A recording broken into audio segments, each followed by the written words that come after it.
Before Wall Street, before central banks, before trillion-dollar markets ran on algorithms, finance was engineered by people who didn't even have numbers as we know them.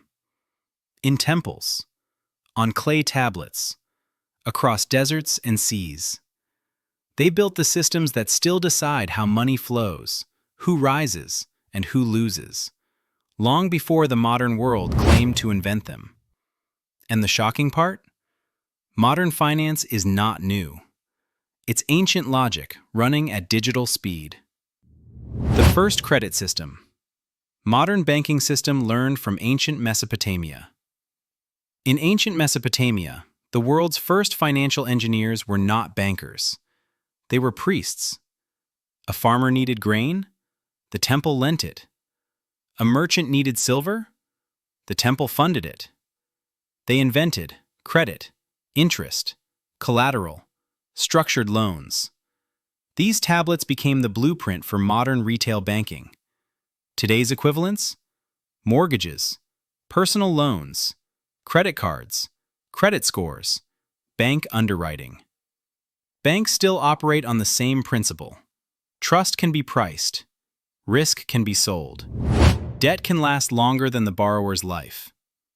Punchline: your bank didn't invent the loan. Babylon did. The invention of investors. Modern VC and stock markets learned from ancient Phoenicia. Phoenician merchants faced storms, pirates, and political chaos. So they did something revolutionary. They split one dangerous voyage into financial shares. This ancient system became venture capital, angel investing, public share issuance, corporate equity. Today, Silicon Valley startups do the same thing. Multiple investors, shared risk, exponential upside. Punchline: Wall Street diversifies risk using spreadsheets. Phoenicians did it with courage. The birth of insurance. Modern insurance, hedging, and risk management learned from ancient China. Caravans traveling across China faced unpredictable danger. So traders built mutual protection funds. If one caravan was robbed, the group paid the loss. This became the foundation of life insurance, accident insurance, hedge funds, ETFs, reinsurance companies, disaster relief funds. Modern insurance today uses AI, big data, algorithms, but the logic is the same. Prepare for chaos, price uncertainty, protect the group. Punchline: they didn't calculate volatility, they lived inside it. Privatized power. Modern corporations and government contracts learned from ancient Rome. Rome created the publicani, private tax corporations that paid Rome up front, then extracted profit from citizens. This was the birth of privatization, government outsourcing, corporate lobbying, PPPs, public-private partnerships, tax farming, political donors shaping policy. Today, defense contractors, toll road companies, consulting giants, outsourced police tech, private healthcare firms. The same logic. When government needs money or manpower, corporations fill the gap for a price. Punchline: Rome didn't invent corruption. It created the business model. The first inflation engineers. Modern currency printing learned from ancient Rome. When Rome needed money, it didn't raise taxes. It reduced the silver in coins. Coins looked identical, but value collapsed. This ancient trick is still alive. Modern governments print fiat money, quantitative easing, stimulus checks, deficit financing, trillion-dollar bailouts.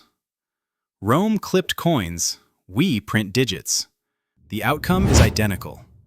Inflation, shrinking purchasing power, eroded savings, distrust in currency. Punchline: Rome manipulated metal, we manipulate numbers. Money is still an illusion. Data, surveillance, and control. Modern big data learned from ancient census.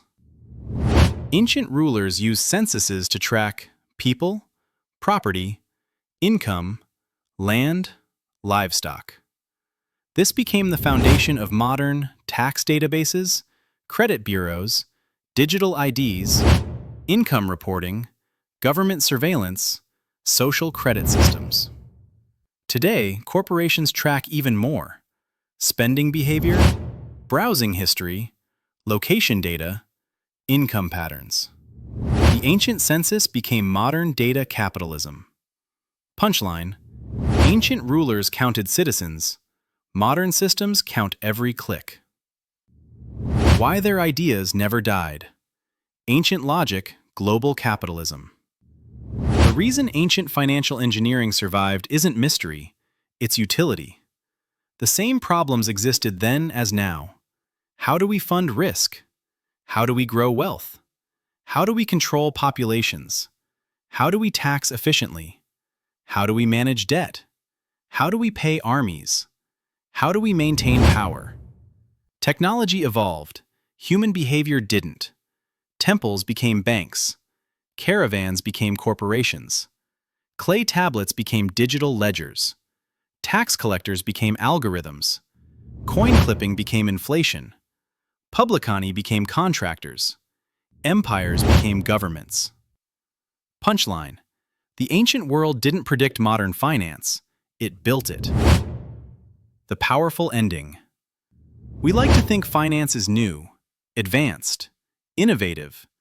But every tool that runs our economy, from credit cards to Wall Street, from taxes to corporate power, from inflation to national debt, was born thousands of years ago.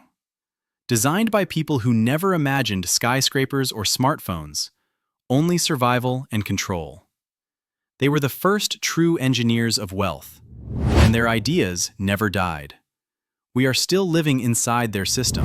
And that is the hidden truth behind ancient finance.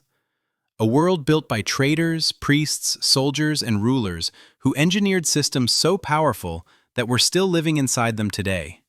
Credit, debt, taxes, inflation, investments, corporations, surveillance.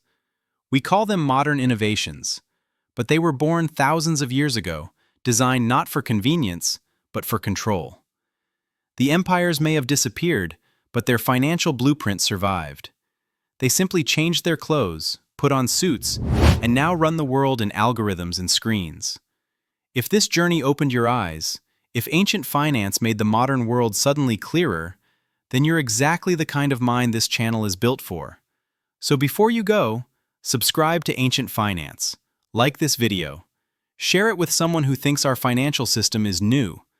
Because this story didn't end in the past, it's happening right now. And the next episode will reveal a system even older and even more familiar. This is Ancient Finance, where history isn't just a story, it's a strategy guide. I'll see you in the next episode.